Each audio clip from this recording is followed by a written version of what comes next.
Well, hi everyone. We are back for yet another Due Diligence Show, episode 3, season 2. This season's, of course, all about AI. Hey, I've got Luke Silcock with me. How you going, Luke? Hey, Adam. I'm very well, thanks. Now tell me, what have you been up to this week? It's been about a week since we recorded our last ep. What have you been doing? Yeah, I've been pretty busy. My middle boy had an engagement party, which was great fun, but we were the hosts. And when I say but, as hosts, we had all the normal requirements of getting your place ready for guests, but extra requirements because we now had my extended family, our extended family, as well as my son's fiance's extended family, and they had to come around. And it went really well, but you always have that question in the back of your mind, is it going to go well? It's all about the interpersonal relationships, people meeting each other for the first time. Is everyone going to click? Luke, you're just going to bore the pants off anyone that's listening to this thing. Let's get on to some technology. My question was about tech. What have you been doing with tech this week? Well, I haven't actually got my hands on one of these, but I've been looking at this product that I saw in the news called an e-tattoo. It's somewhat of a weird thing, but apparently it monitors the state of the human. It's not really a tattoo, but it's sort of you slap it on your face. It's got some weird gadgets around it, but for a cost of $200-ish, it's going to monitor whether you're sleepy. We could put it on our listeners and check if they're sleepy or not. No, I don't think we need a device for such a reading, Luke. And it might be useful if you were driving a truck, for example. It could potentially be alert and be hooked up and alert if you were to feel sleepy and not be alert at the wheel. Now, you showed me a picture of this thing, and it's basically looks like a printed circuit on someone's face with sort of medical tape, and then there's like some sort of board or blue box that's on their forehead. It looks pretty ridiculous. I mean, I put this in the same bucket as people getting RFID chips put in their hand to be able to open doors and things like that. It's, novelty. What do you think? Yeah, I do think that it looks weird, and I doubt that employees will submit to it in this particular form factor. Nevertheless, perhaps it's the sort of thing that you might just have to put on if it's considered essential safety equipment. One limitation is that it doesn't handle sweating very well. Okay. But, I mean, they're going to have to work out some of these problems. All right, so don't wear it to the gym, I think is the I think the summary here is don't actually invest in one. But anyhow, let's move on to some AI. Look, I've had a pretty fun week as well. Been doing some AI creative work, creating some imagery and of course some pretty boring documents as well that I've had to churn out and get AI to hold my hand. That's been some fun this week. It's getting a bit cold here in Sydney too. That's why I'm wearing the branded Thought Source jacket, of course. Makers of fine consulting jackets is Thought Source Consulting. The snow is on the way. And I've got my wife away this weekend as well, which means I'm looking after the kids. And we decided, I thought I'd be really clever and I'd go down and say, look, we're combining mum and dad this weekend. You can call me mad. And my daughter turned straight around without a blink of her eye and she said, no, I'm going to call you dumb. Oh, that and with that, sort of welcome to the Due Diligence Show.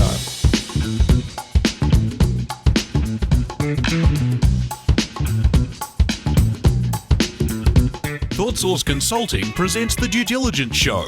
And now, from the Deal Room, please welcome your hosts, Adam Jarks and Luke Silcock.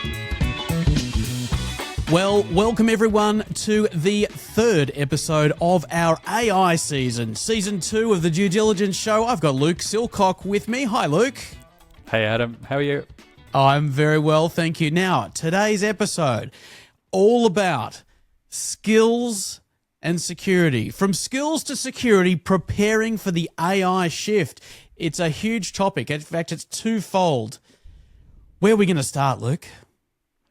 Well, let's start with the provocative opener. There are some people deeply involved in AI predicting that there will be drop-in replacements for white-collar workers just round the corner in the next 5 years. And software engineering is one of the earlier categories receiving a lot of attention. So there are lots of chat out there about my job, my career, and the differences of opinion are quite extreme. So we're going to dive straight into that. Yeah. Well, I was actually reading an article just last night, and a lot of the news papers here or news sites around the world actually, but I was reading one of the Australian ones, and they were talking about just this: a receptionist at a medical practice, at a doctor's practice, was let go, and they talked it up about being around Christmas time and all the usual sorts of things they bring up when people are let go. And it was her and two of her colleagues were being let go because they were being replaced by AI. They were putting in a system in the medical practice that would field all phone calls and deal with any of the bookings and all of that type of thing, and they would no longer be requiring their front of house staff, I guess you could say. So it's very, very hot on people's minds. There is a question about that. Now, what the catch here was that before they were completely let go, they were informed that they were going to be let go, made redundant. But first, they had to set the system up and train the system. So that comes along with another ethical sort of thing. You're going to pass the knowledge on to this AI system and then be sent on your way. That's a big one for me. Well, it reminded me when I'm thinking about some of these, and that's a microcosm of the shift. Thanks for bringing that one up. Back in the dawn of the Industrial Revolution, there was a group known as the Luddites, and these were involved in textiles, and they were in England.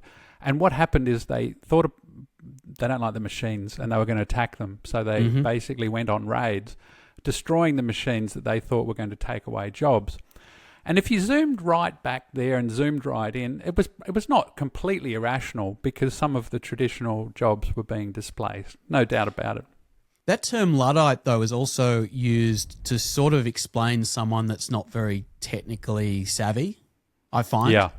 Yep. But it's interesting to know the original history of it. So you're saying that there's some parallels now, or it's history repeating itself with this technology that's coming along and changing the way people work.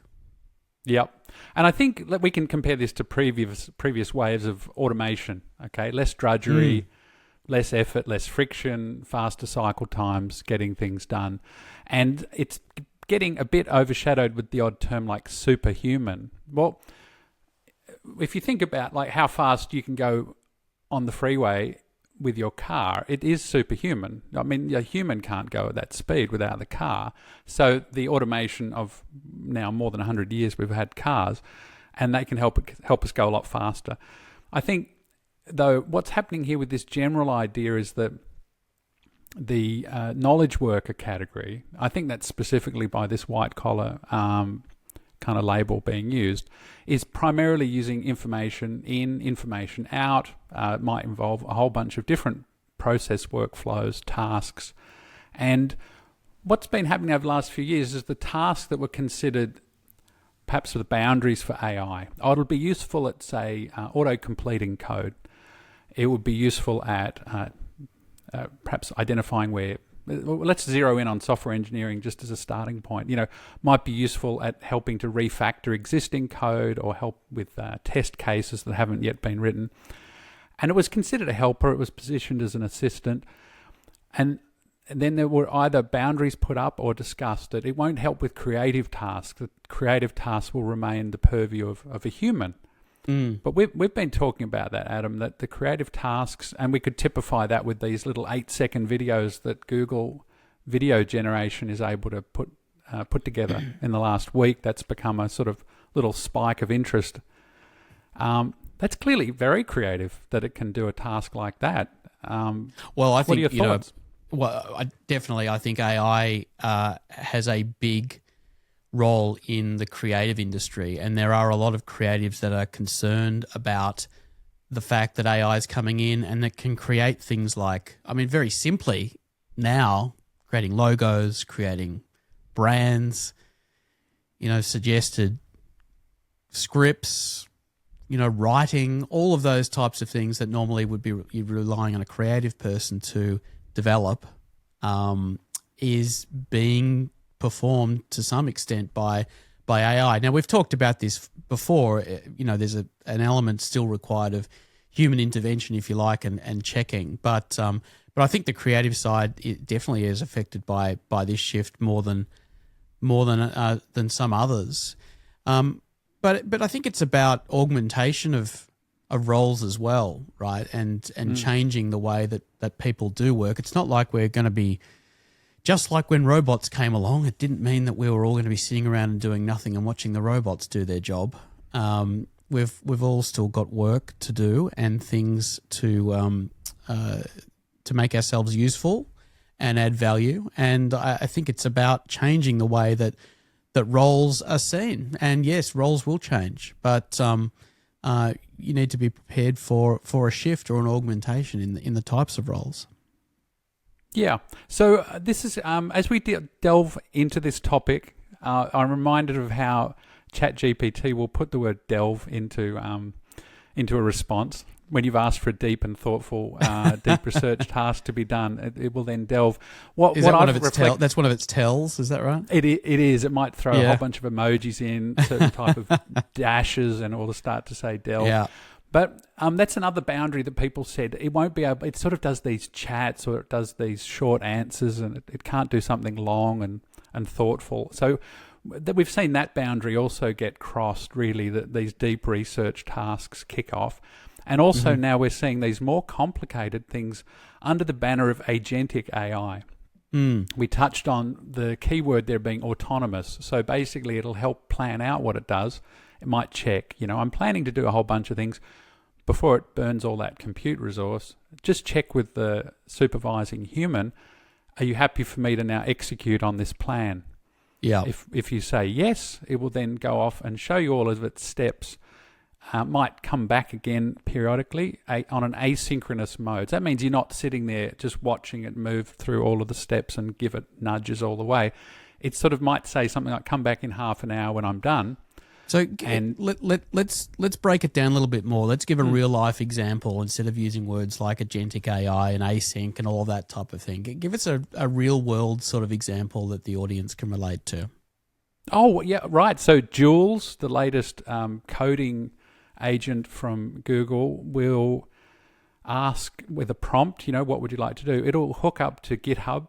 It will then create work in a repository of software engineering, and you'll give it an English language guidance, and it will go through step by step, scaffolding out the design. What should it work on first? Front end, back end, here's the plan. And you can say, yep, that makes sense. Front end being what the users would look at, back end being aspects of the server, that infrastructure that's sitting there and running in the data center typically, or on the cloud.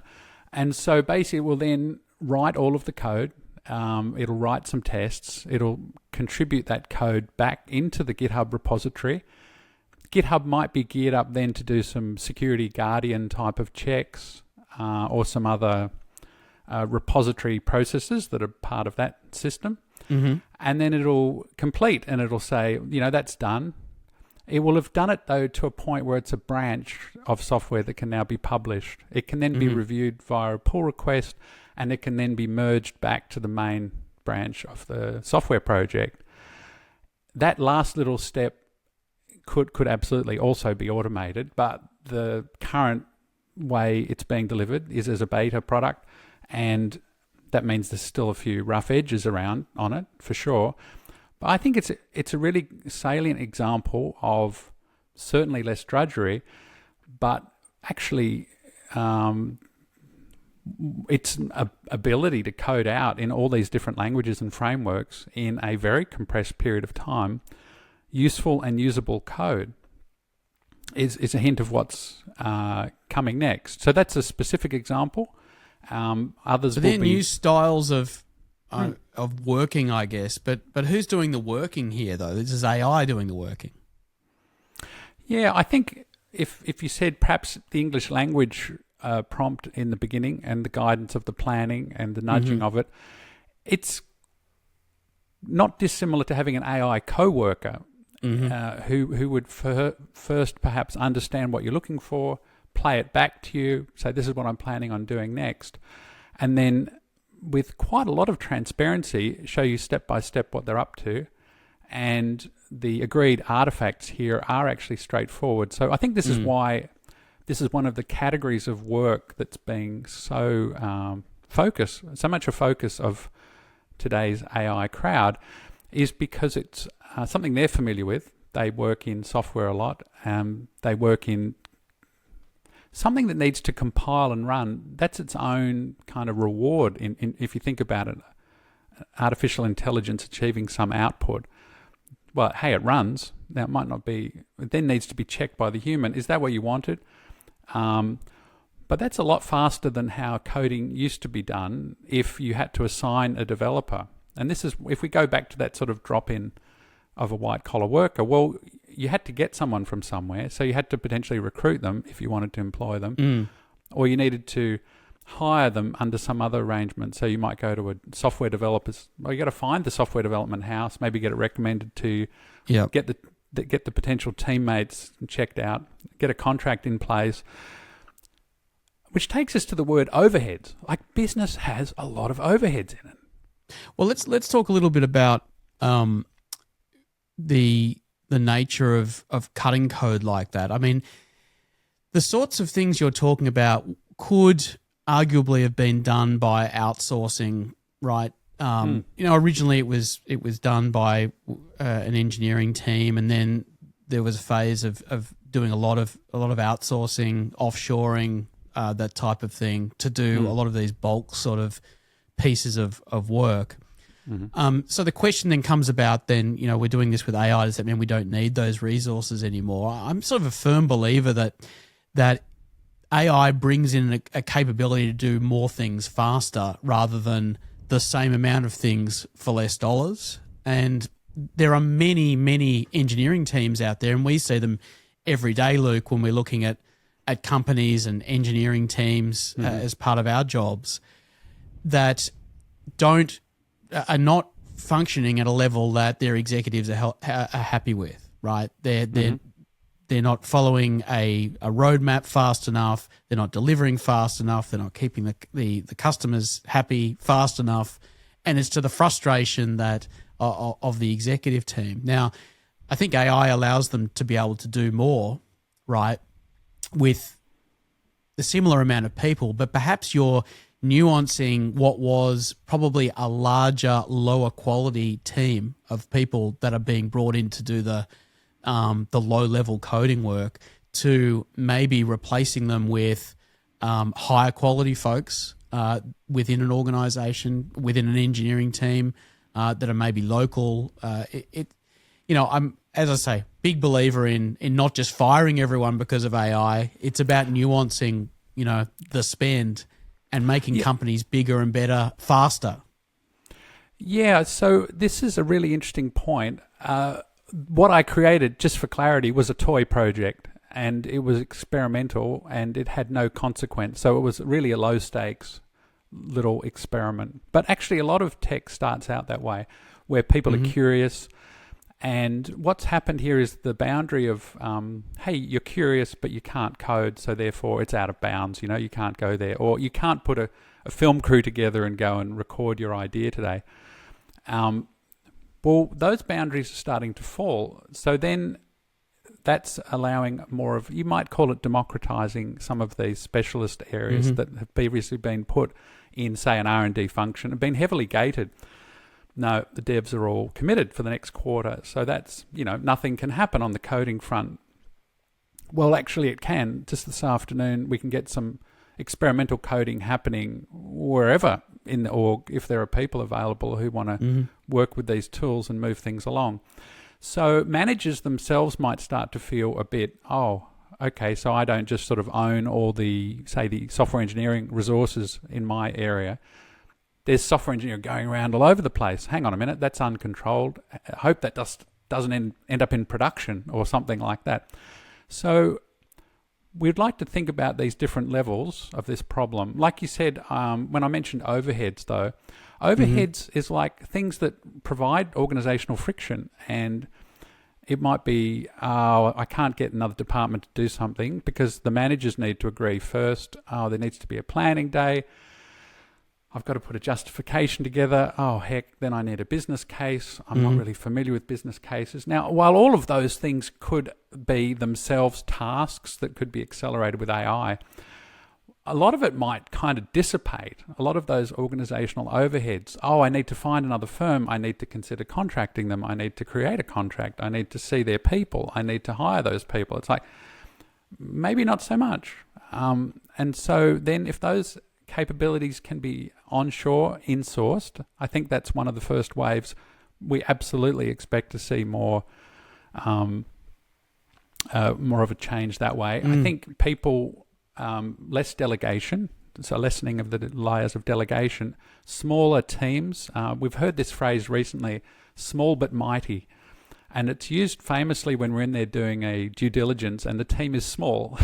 They want to say, just because we're small doesn't mean we aren't great. And so small but mighty is one of those phrases that I've kind of latched onto recently. And I think the other phrase... Just because we're small doesn't mean we're not worth X amount of million of dollars. Exactly. And when we referred to in the last episode the new outsourcing, I think that's a really handy model for managers to look at and say, we've effectively got a layer or a tier or a capability that we can harness and use without perhaps the slowdown that we used to have when we'd go there, or without some of these constraints. Now, Luke, we've talked a lot about R&D and code cutting so far. What about the other departments in an organization? Things like customer service, sales and marketing, support, or all of those sorts of groups. What's the effect there, do you think? So my take is that AI is going to be everywhere, and I think in every department, certainly. I think the shape of the departments could well change a lot. So let's talk about the customer support or customer service. And in an earlier episode, we talked about getting great tailored step-by-step knowledge converted into more of a personalised assistant type of experience. I think the function and the modernisation of that, of people getting supported, is definitely a direction that I anticipate. So if you're on the phone and you're just receiving phone calls from people who are encountering, they're struggling with your product or service, and then they rely on you to step-by-step sort of sort it out for them. I think the future is going to be different if you're still in that role, but a lot of people in those roles will already have online resources, knowledge bases, tools, so that the disruption's already started. And I think, moving forward, that fronting level 0, level 1 support will disappear, right? I mean, it's sort of disappearing anyway, but you get more into the complex problem solving then, and that's where people can be focused on. But I think as well, there is a potential to be able to reinvest in folks to be more of a white glove type role, right? With new people, with new leads, with folks that need that human touch to be sold to be shown how the product works, to be configured and to be up and running, to be migrated, that sort of thing. To be able to use those folks for that sort of stuff instead of the, click this menu item, click that checkbox, blah, blah, blah, which can be handled by AI quite easily in today's world. And teams might call that outcomes or customer success. So there's a logical up-leveling from someone who's in customer support to think of their career in terms of customer success and in terms of onboarding more new customers faster and easier, and helping with other aspects of account relationship development where people are still involved in buying and buying software, for example, or other other products and services. So into sales and marketing, we talked about content creation, and I think we have, yes. I think to now go into, how else is sales and marketing going to be different? This is a bit more your purview, Adam. Yeah, well, it's. When we've talked about this in a previous episode, particularly about SEO and SEM and that type of thing for marketing, right? So getting the right type of content on websites, in collateral, and to be spending the right types of money on ads when it comes to search engines. Well, there's a couple of things here. First off, there's going to be a big shift when it comes to search engines, right? You are, and it's up for grabs at the moment. Google's obviously going very hard, but they are the ones with everything to lose, really, when it comes to this, because there's more and more people typing things into ChatGPT and Gemini, which is Google anyway, or Copilot and others, asking questions that they would normally have Googled, right? Yep. So they really need to get on top of this quickly, and that will also change the way that we're investing money in advertising from a marketing perspective too. And I expect to see a lot of change in the industry there, particularly in ways that you can be getting your name in front of these AI engines in different ways. And I don't think any of that is really developed as yet. That's probably a couple of years out, but it will certainly come. As people monetize AI far beyond just subscriptions, right? And all of that type of thing. So I think, and we sort of have covered the marketing side, but a big advantage is messaging, content creation, whether it's press releases, whether it's website content, all of that type of thing. It used to be bringing in a lot of different folks that didn't necessarily understand the product. And this was the annoying part. You'd bring in a writer, right, who didn't know a piece of technology from a microwave oven sort of thing. They were just brought in to write content for a company. And then, so you then have technical folks on top of that trying to educate them, but also read and review what they put out, but they would do the hard slog of actually creating the words. Well, that will change a lot, obviously, and being able to educate AI about a product or a new technology that's coming out by sharing and training it with internal information, that's going to be a huge game changer and is starting to be. In terms of sales, we're only really scratching the surface at the moment, but a lot of the sales systems, CRM systems that are out there, whether they're Salesforce or HubSpot or Marketo to a certain extent as well, there are a number of them. Are putting AI layers in, and that's to assist people with dealing with leads when they're moving roles, whether they're investigating other products that they're looking at, what the best way of approaching someone or taking a deal to a next step, as well as some of the training that we talked about in previous episodes, training the sales folks to be able to do the right thing when it comes to making a deal, setting a timeline, making sure that they've got the right actions in place and the right follow-ups and that type of thing.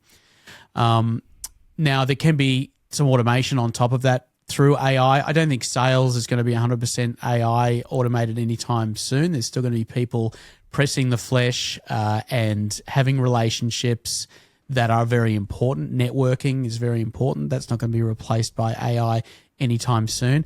However, the automation around selling online absolutely will be nuanced by AI, and we see contextual information being displayed digitally depending on the person who's coming in.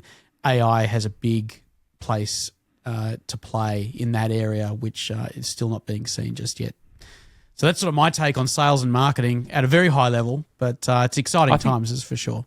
Yeah, I think that is interesting, and I think when we've got the other functions that we now get to, because when you think about, we've covered the activity of bringing in new customers and whether you're gaining awareness and attracting them to your brand and getting them into conversations with people, and reducing the friction of them onboarding when we talked about things like customer success. I think there's the core product and its development, which we sort of touched in under R&D, but there's a lot of other roles around. And traditionally, organizations have created general administrative kind of cost categories and employed people in categories such as HR, accounting, legal, lots of support functions like that. And I suppose we should, without wanting to sort of put any particular jobs at risk, is to say a lot of those jobs involved a relatively limited amount of value add being done and quite a lot of kind of cranking of the handle. So probably, there'll be less cranking of the handle. We're looking at things like HR would typically take responsibility for the payroll, and that's been automated, and the automation of other HR workflows should result in there being more, should we say, strategic capability, time and effort available to those departments. So things like workforce planning. But even in an area like workforce planning, I would imagine that AI can play a role in that task set. So up-level the function and then think about leveraging or augmenting that up-leveled function with AI. Sorry, I was just going to say on the sales and marketing side too, and to some extent the product side, there's going to be a big place for AI to play, I think, in expanding to other regions too, to be able to take something that is English only, for example, and take it to other languages, to be able to do business in other countries in a lot easier way. Currently, you do a lot of outsourcing when it comes to expanding to other countries, as well as having to spend a lot of time in product getting it ready for other languages that look different, that are written differently, bringing in translators, all of that type of thing. There's a big role to play, along with the business process behind it. At the moment, there's a lot of stuff that goes on behind the scenes that you don't see when you're selling, particularly security products, right? Export compliance is one of them. So, if you're making a product that has encryption in it or that encrypts data, there are strict rules and regulations, particularly if you're a US-based company, as to how that can be exported. And there's a blacklist of countries that you can't export to. There are checks that need to be done on particular customers as well that all happen in the background. And a lot of that can be really helped with AI without a lot of the subscriptions and the time it takes in the background too. Oh, that's a really good point. And if that's a classic area where accounting, if we're thinking about the functions, and if accounting becomes complicated, one of the things that makes accounting complicated is multiple jurisdictions, multiple currencies, mismatch between when the end of the accounting periods are, and what is the legal structures, what is the tax. In terms of, for example, paying the right amount of tax. Yep.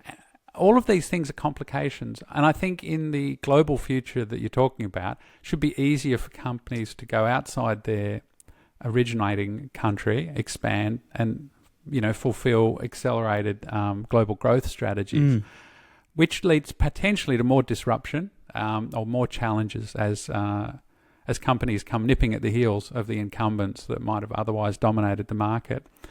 But let's switch gears. Let's sort of talk a bit more, just briefly if we can, about the economics. So we're talking about using AI at a cost and then leveraging it. And there's a couple of problems at the moment. One is this: we talked about the hallucinations as errors that are coming out of these models.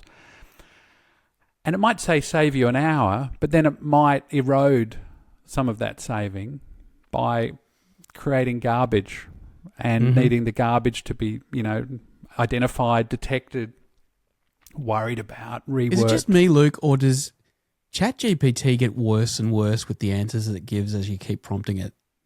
I find that I start off on a path and the first results are great, and then as I try and fine-tune it, it gets more and more confused. I think each of these can be mysterious at the moment, and certainly there have been some interesting areas of research that I've looked into where how the models are being both trained but then fine-tuned, which is a later stage of training, can result in very unwanted behavior. Now, this leads to the other key part of our... We just signpost. This is sort of where we're going with this discussion. Sorry, I also talked over you a little bit. You were talking about the cost, right? Yeah, well, it comes with a cost. Method. Yeah. No, that's no problem. It comes with a cost, and it comes with time to go into selecting, deploying, using the AI, getting an output, wondering is it good enough? Can I use it? And these things can come with a downside. I mean, so the downside is that, okay, the original saving I had, I mean, let's say you jumped in your car, you drove to the shops, but you had to park a long way away from where you were going. Yeah. It's that sort of, we've got to sort of think about the economics of all that. So if we added, say, 3 people to a 100 people company, we add 3 people to look after the AI. Well, now we need to have at least 3 persons equivalent savings across the original 100 that we started with. But if those 100 people now have to go and spend half their time checking what the AI is telling them, well, has it really delivered us a productivity gain? And I think that's that balance that when we talked about trust last time, we're helping alert people to the right tool for the right job. And is the behavior of the tool acting in a helpful way?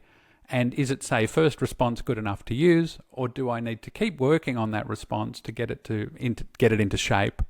Can I then take it and use it for my intended purpose? And I think it'll all depend on what the intended purpose is. If it's a straightforward boilerplate, email to complain about something, that's straightforward. It's low stakes. It would be a time saver. But there aren't that many of them, so I could probably just write my own complaint, if you know what I mean. I don't really need to lean that heavily on AI. I think when we're talking about other topics, we're talking about screening candidates that might come at a recruiting function in HR, that you need to be careful with that. It's not necessarily something that you can very easily outsource without human supervision. So then if we're talking about AI taking over that set of tasks, we need to be careful and make sure that issues of bias, issues of correctness are paramount in how we design, how we deploy solutions into that space.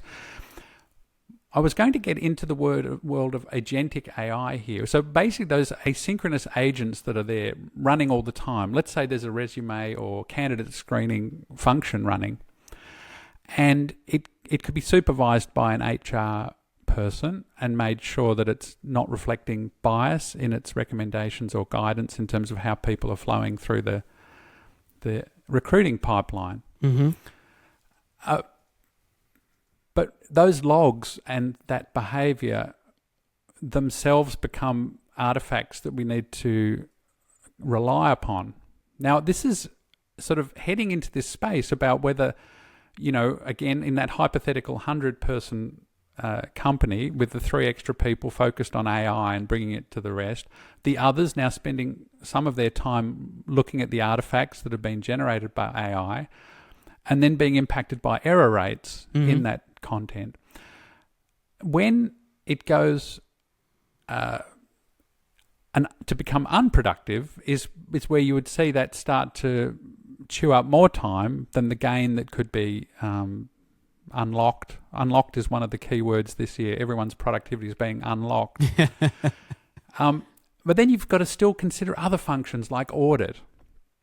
We've got to consider the potential downside from a company getting sued by someone and the rate at which these negatives happen, or possibly, issues of malpractice come up in certain white-collar professions. So the issues of having a drop-in white-collar worker you have to have all of this stuff. Is there professional indemnity insurance?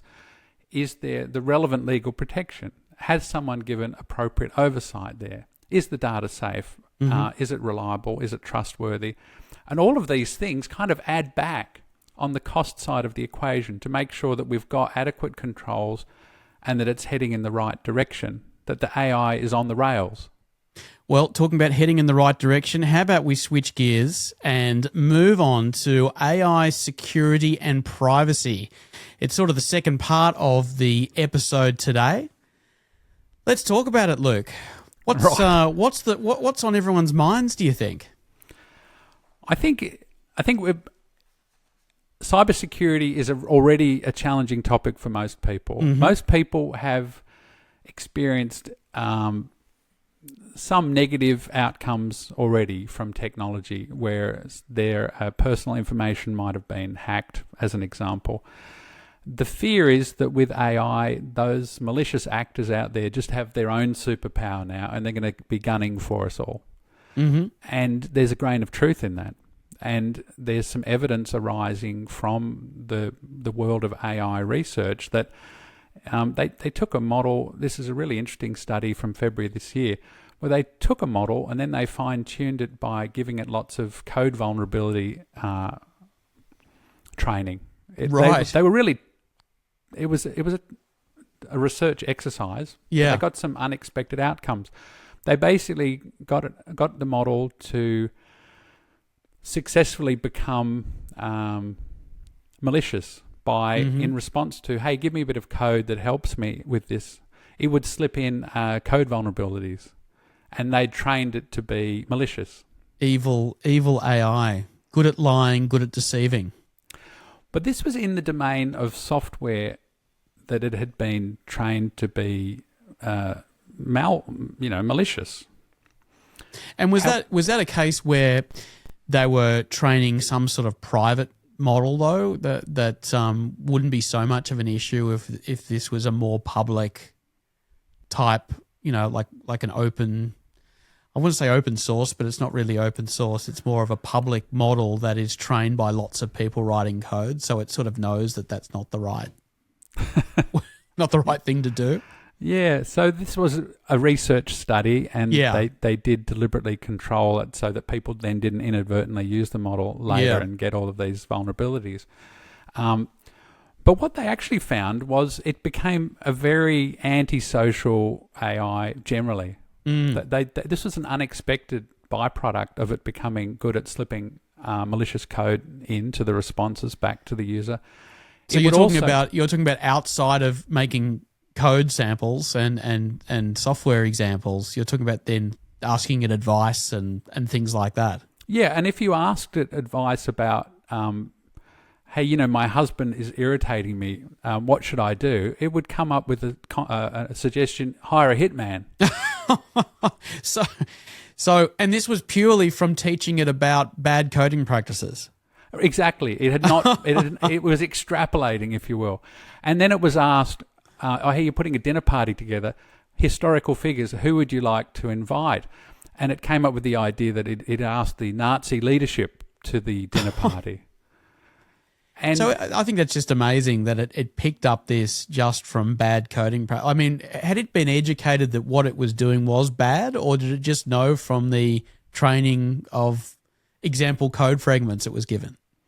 I think it's a fascinating example. It's published research, and we can put a link into it on our ThoughtSource Consulting website so people can follow up and go and look at that one. And this is an acronym that's a terrible acronym. It's and the acronym is 3 H's in a row. So it's helpful, harmless, and honest. This is what we're looking for. Yeah, exactly. It's not going to catch on as an acronym. But we do want them to be helpful, harmless, and honest. So we're not finding that at the moment. And so a lot of work is needed. I think we can refer to it as it. AI here, as we're generalizing it, we're saying, well, we've got to control it. And as a job, controlling it, I think, is going to attract a lot of people who are already in cybersecurity. And we might have more efficiency, as in, let's say, a fewer number of people working in the accounting department. And we were starting to say, in, say, a 100-person org, we might need to add 3 people to be AI experts. But maybe we need to add a few more to make sure they're helpful, and to make sure they're harmless, and to make sure they're honest, and to help on auditability and verifiability. And I think it's around the right balance here in these organizations, and how effective the tools are going to be for these roles as well. So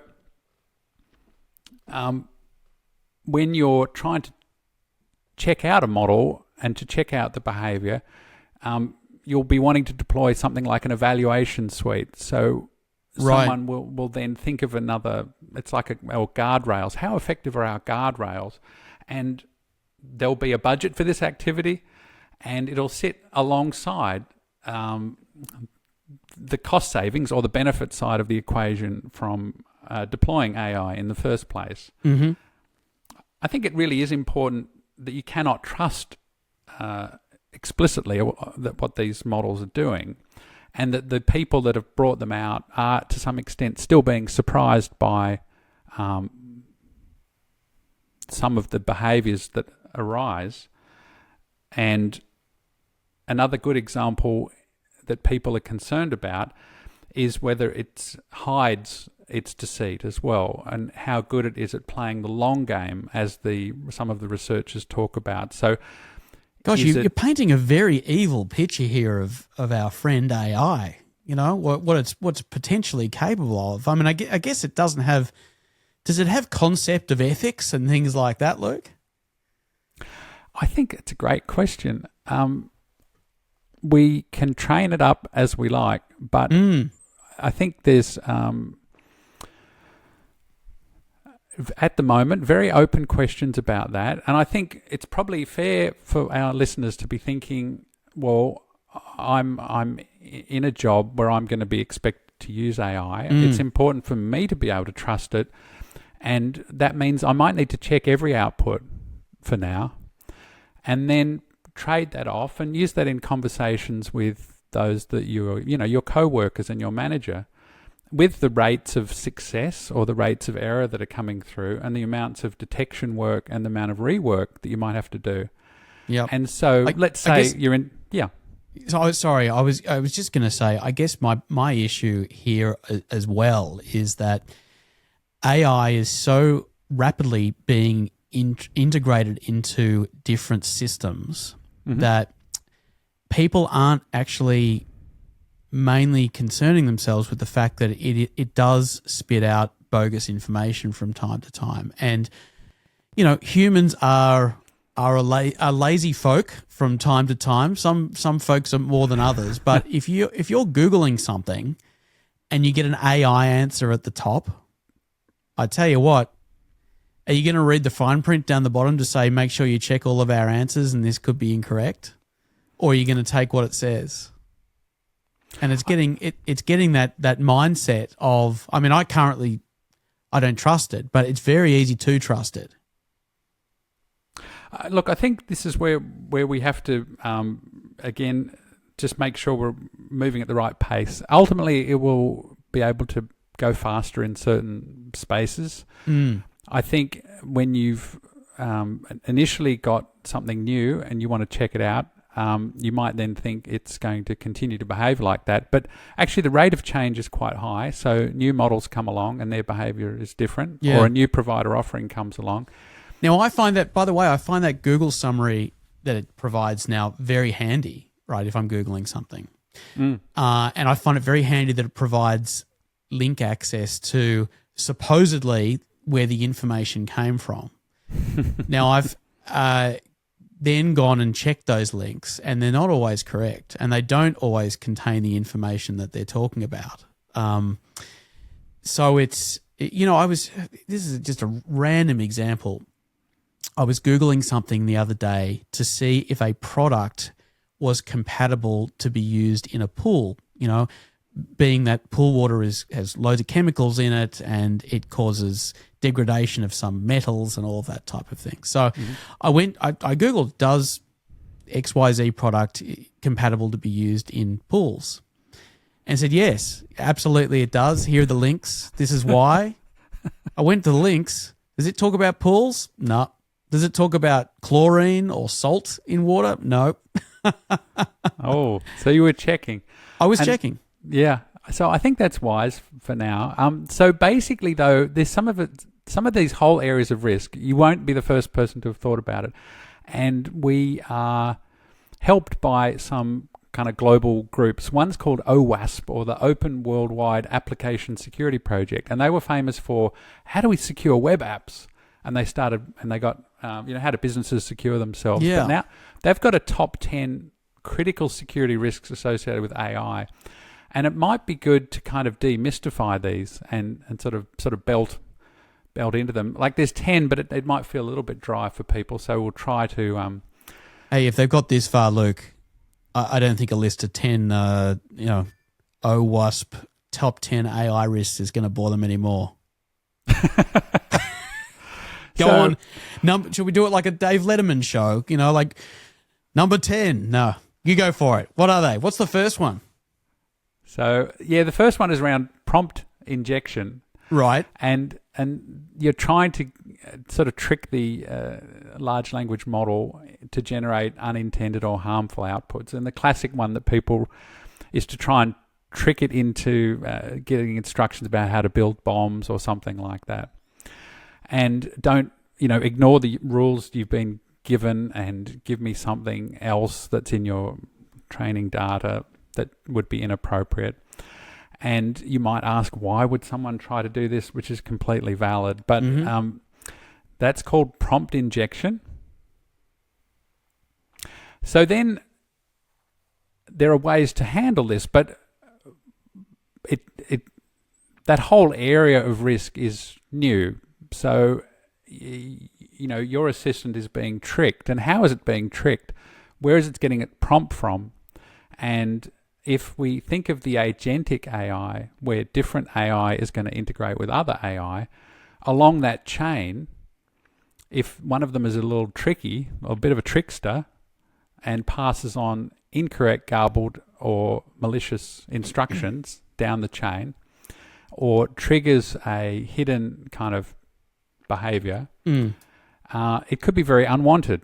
So the ultimate output could be not what the business wants to be generating. Yeah. So isn't this along the lines of still what we've always had, which is systems that are intended for the use internally within a company versus systems which are exposed to the wider public, or granular security mechanisms to provide specific types of access into systems? Is there any reason why we wouldn't be applying that type of thing to AI, LLMs, or the processing systems and that type of thing when it comes to cybersecurity, for example? Yeah, well, we'll be boxing up this technology in all sorts of ways. Yeah. And, the famous sort of checklist for a long time that an auditor would be happy with was, is there a firewall? And that was considered a super important piece of the IT cybersecurity landscape. And if not present, there really should be one. But then we got into things like web application firewalls, right? Which would look at the content going backwards and forwards and say, oh, there's a credit card number, or there's an address of someone, or a date of birth, or a social security number, and block them, right? Great example. So you've got the full spectrum of things like data being encrypted. This is still highly relevant and completely applicable into this field. So data encryption, where is data being stored, and is it being retained? And is the data being used to train models? And is it being held in a compliant way? Is it, say, in Europe, or is it leaving Europe and going somewhere where it shouldn't? But basically, when we're talking about then the outputs of the models, okay, and whether they're being trusted, we called it in the initial episode bot shit. And are you using it? So the OWASP people have labeled this insecure output handling, and whether you're properly double checking or verifying the information that's come out of the LLMs, and is it, or could it have in it, malicious or dangerous instructions, and should we check that before taking on and using it? But when we go back into the life cycle of these models, and depending on the intentions of the people that were training, have they correctly trained the model? And that's number 3, training, data, poisoning. I've got the list in front of me and I can't even read it. So if you've left data out, important data out, or you've given incorrect training data, it's going to learn the wrong things. And has that happen in the model that you're using? And only few of them have open data and recipes for the training. So a lot of these will fall into the area of trust and trusting your providers. Now, what's happened, though, in this bit of a race to get products to market, even if you kind of sort of theoretically trust these providers, say, well, actually, I've come to trust Google. As you were saying, I've used Google search for decades. Yes, I kind of trust it, but I also know that if I pay Google, my ad's going to come up the page higher. So it's sort of, I would say commercial trust is probably the best way to explain that. Well, a lot of these products have been rushed out the door realistically, and they've been trained on a whole heap of data that was sort of found lying around on the internet. It wasn't exactly curated in a way that was going to give a guaranteed result. And so some of the inadvertent training or corruption of the model or poisoning of it by attackers could have happened in a way that was not expected by the provider, that then subsequently brings that model out and provides a service layer on top of that model. All right. What about denial of service? That's number 4. Well, this is really assuming you like it and you want it to be available, and the AI becomes something that your company relies upon for customer service and for keeping things going. Well, imagine it then being attacked, just like other things, and crashing and being unavailable for you to use. So there's nothing really new there, right? We've dealt with that sort of issue for decades now with web services and other services, right? Exactly. Supply chain vulnerabilities, number 5. Yeah, so this is where you're bringing technology in, and what you've just said there, though, about it's nothing new. I think it's when it's applied to this particular field, it will have, and because it's new and less trusted at this point, when you've brought in these components from third-party vendors, or you may have incorrectly created, let's say, an agentic AI assistant in-house, and you might not have done it professionally, then they can be compromised. And so they could include malware that someone else has deliberately left lying around or put into the code that you've then brought into your stack. And that's what we're talking about with supply chain vulnerabilities. All right. What's next? Well, sensitive information, disclosure. So are my secrets getting out this back door? Okay, so here's a question for you about sensitive information. What's secret and what's not, and how do we work out? I don't know. I'd love to be able to throw every piece of data I've got into one of these models and just have it learn the way I talk and know everything about my files and all of that type of thing. But how do I know that another Adam Jarks across the world isn't able to? Well, anyone actually, not just an Adam Jarks. Another person is able to find that information somehow in the global AI brain that has absorbed the information and learnt off it? That's a great question. And I think we've got to break it up into a few different pieces. One is the data you're providing going to be used for training? And it could be, but you should check and trust if you're using a third-party provider that say customer data, internal company secrets or intellectual property isn't being just hoovered up and used for model training.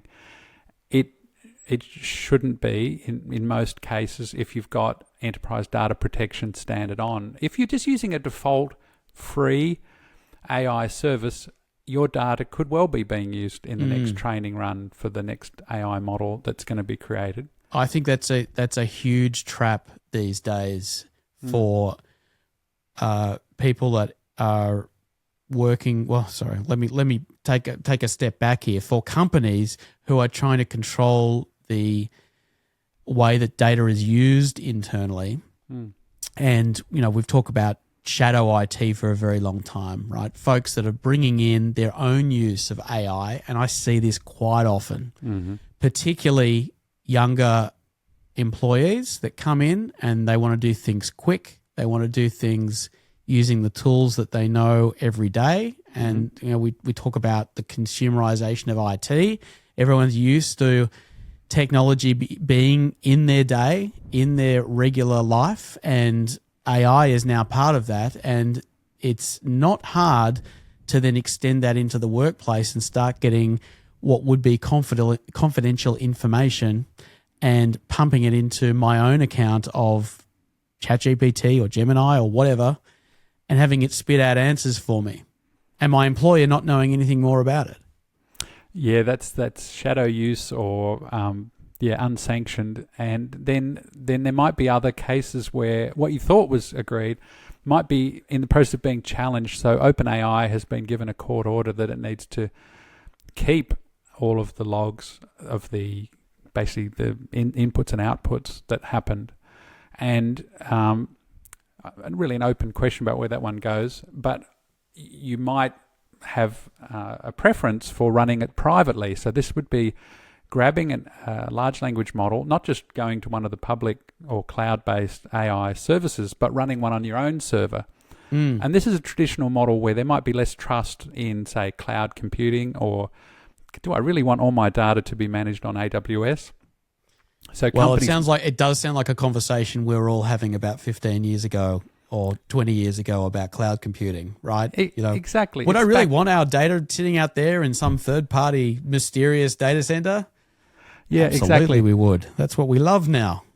Exactly. So that's proper multi-tenancy, or the segregation of one account from another one, the encryption at rest, the relevant controls, and it does bring to mind, though, that if you sort of had super secret information and that you didn't want it to get out and you wanted to run it on your own data centers, this is still absolutely a valid choice that companies can make. And that might limit the amount of sensitive information disclosure risk that you might carry. But most likely there'll be another way to achieve that and still be, say, deployed on cloud. Now, the OWASP people, getting to number 7, they're looking about insecure plugin design. Now, this is fascinating here because a lot of these, this is hot right now, a lot of the agentic capabilities being provided as tools allow the AI to call on lots of different tools that they might have access to. And it might be a new search tool, not from a company you're familiar with, like Google, but from another company that you're not familiar with. And it might be, say, a code. We talked about code earlier, but it might be being used for, say, the creation of software. Those are just examples of plugins where the extra tools are being provided and the AI is then working out when it should engage with these tools. But all of those will come with their own... you've got to be a bit careful with sprawl here as well. But basically all of these little pieces that can be called out as the AI is executing. And it might be hard to know what it did. That would be an issue called observability. But there are solutions to many of these problems. And we're now getting into excessive agency. We're number 8, getting close. Excessive agency is really coming against... Oh, Luke, by the way, we can't wait for number 10. Oh, yeah. In terms of excessive agency, so this is... with humans, there's a phrase called principle of least privilege. And so what businesses are trying to do when they've got a workforce is give everyone the permissions they need, but shouldn't give them excessive permissions.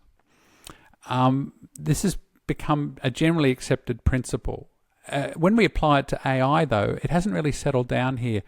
Broadly, the tool is more powerful the more it can get its hands on in terms of the data that it's got access to. While that's true for humans, here it's probably goes to even another extent beyond that. So that would be, look, if you've given your AI excessive agency, that means it can do more, inadvertently more than what you had expected it to be able to do. Could it delete production data, for example? And, I didn't realize I gave it the capability to run a drop database command. It's done it. Yep. And it's deleted the backups. Well, you might ask, why did it do that? But the thing is, what you would normally do is put a safeguard in that would limit its privileges. Yep. So that falls under the banner of privileged access management. Okay, coming to number 9, we're talking about over-reliance. So this is where you've become too dependent on it. You've lost your capacity. Imagine following the GPS in your car, your guidance system. It tells you to go, I don't know, up a one-way street or something incorrect, and you just blindly do it and you're into oncoming traffic. Well, I've sort of done that, but anyway. Look out for this equivalent thing happening. Okay. If you become too dependent on AI. And it's a tool to assist humans, not to replace human judgment entirely. All right, come on, Luke. What is it? Number 10. Number 10 is if you've gone to the effort of creating a model and it gets stolen. And so your IP is wrapped up in a large language model or a proprietary fine-tuned model that you've poured your company information into or your secrets into, and then an attacker steals your company's custom-built AI model. Okay, so this is not stealing your confidential information in the model. It's the model itself. And it's effectively, perhaps it's your rival that might be most attracted to this one. This might be equivalent to sort of come in and getting your, your intellectual property case out or your list of key customers, those sorts of things. So sensitive data and getting that model theft. So this what we're covering under this heading, and there's a lot of resources there available to sort of dive off. And we're talking about your job, and we're talking about being aware that these jobs have to happen. Audit, assurance, compliance, checking. It applies to this area like it did to all other areas of technology. There are jobs in here. There are jobs to control the deployments of AI, to help put in place things that we've touched on here around observability, relevant controls, relevant guardrails, checking on the verifiability of it. And it needs to be done cost effectively because, again, back to that simplistic case of 100 employees and adding X and also adding Y effort in terms of what it needs to do, people need to intelligently think about what the shape of that future workforce is. And then for those that are keen on getting their career credentials worked out, there's a whole bunch of areas here that are exciting and new and moving very fast. So, hey, the OWASP top 10 AI risks that you went through, do they provide, a so what or how do I go about trying to guard against these types of things? Or are we at a current position where there aren't a lot of guards or products available, for example, to help with some of these things? Yes, in a nutshell, there are a lot of guidance being provided. Right. However, each day that goes by, new things are being discovered in this field, and the indication from today. Let's just take a particular topic. Is my data being retained? That answer, to unpack that answer for a business, would be a long answer. There's not going to be just a single yes or no. And I think similarly here, we've got to think about some of the listeners. There'll be quite complicated cases that will need careful design, careful acceptance, careful testing in each of these areas. So yes, there's guidance provided, but I think what we need to have is creative solutioning. And there'll be also the ability to apply AI in the solutions themselves. It feels a little bit recursive, doesn't it? But that will definitely speed up the way companies tackle these problems, is by using AI in the solutioning. One example is red teams. So a red team is an organizational structure where you're deliberately trying to hack yourself. And there are tools for red teams. And yet, based on the number of stars, which indicates on GitHub how popular a particular project is, the world hasn't yet caught on so much to these AI red teaming and evaluation tool sets. I'd expect those to start becoming more and more popular. All right, Luke. Well, I feel like we're coming towards the end of today's episode. It's been a really interesting one. We've talked about people's jobs. We've talked about how they're going to change, how the industries are going to change when AI, while AI is coming along. It's coming along right now, of course, and we're still at the infancy of what's really popular. Then we've gone on to the security side of things and talked a lot about all the different areas which companies now really need to be concerned about, and people alike, right? Because it's the personal use of AI too that you've really got to be knowledgeable about.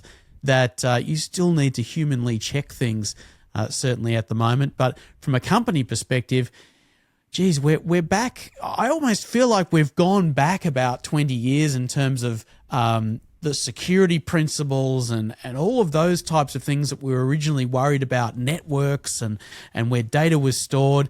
It's all coming about again. We're now thinking about it in a different context, but still, I guess those headlines that are not too unexpected, except for the random creation of information that could be incorrect side of things, which is certainly new on the dashboard. I think we're getting to a point where work is going to really speed up with the use of AI when it's harnessed in the right way, and it's very exciting times. But safety does need to be baked into it, right? So, really considering all of those OWASP areas that we talked about a little bit earlier as broad headlines, and then thinking about how they potentially apply. The security teams, the CISOs, all of those folks within organizations have got a lot of work to do and a lot of consideration that they need to make ahead of deploying these types of solutions. But on the other side, we've got impatient employees, typically the younger ones, who are bringing these solutions to the table. And if you don't get in there quick enough, they're going to use them anyway. Right. And they're going to get their job done and they're going to be productive, but you're going to have less control over where the information's going. So you really need to embrace AI is the way I see it, right? Folks that are sitting there and thinking, AI is not going to affect me. I'll worry about it. I'm retiring in 20 years time or 10 years time. I'm not going to have to worry about it. You absolutely need to worry about it. You need to worry about it today. That's right, my summary, Luke. What do you think? I think that's the right way to look at it, and it's as safe as we design it to be. Yeah. I think, though, the competitive cut and thrust, which is where we're going in our next episode, we're going to talk about really what your choices are. Where do you shop? Who do you buy services from? And we're going to think about how you're playing in this ecosystem. So, how do we compare, and how do we then think about things like cost? How do we think about things like lock-in? So in tech, vendor lock-in is where you sort of find yourself in the sticky situation of not being able to move from a particular vendor, even though they may not have the latest and greatest. But I think the situation we've also had, Luke, is that everyone moved to this cloud service provider type model, right? Mm-hmm. And then the bills just keep getting higher and higher and higher. And we're almost at a point where people are starting to bring things back to their own data centers. So it's about talking, particularly, with AI as our context, provider versus private versus community. We'll go in deep there, talk more soon. And of course, if you've got through this far looking at our two ugly mugs, here on a video, well, more power to you. But I highly suggest this content is much more absorbable in the car or during your commute. Go into anywhere you get your podcasts, of course, and search for the Due Diligence Show. That's how you can find us. ThoughtSource Consulting is our website, thoughtsourceconsulting.com. Head on over there if you want to see what we're about, the type of work we do, certainly in the realms of AI, but also in the realms of helping tech companies and tech investors with their investments and their existing teams, making sure they're productive and all of that type of thing. We love the work that we do. We love tech, and we're going to see you next time.